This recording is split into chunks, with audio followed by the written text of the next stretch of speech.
Pergi gym malam bukan main lagi. Story dumbbell, story protein, story urat tangan. Sekali balik rumah, baru bini peluk sikit dah.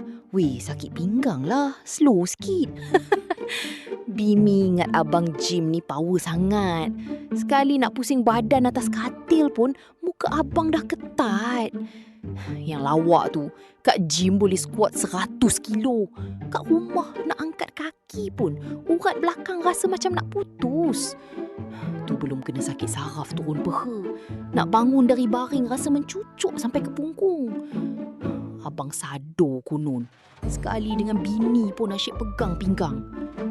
Bro, kalau dah pinggang sakit, tulang punggung sengat, urat belakang tegang, peha rasa kebas, saraf macam kena tarik. Meh, try kapsul seketika dulu. 1 biji pagi, 1 biji malam. Barulah balik gym tu ada function sikit. Mana nak dapat kapsul yang saya cakap ni? Rajin-rajinlah tengok beg kuning ni. Jangan jadi sado sia-sia tau abang-abang semua. Nampak lemah.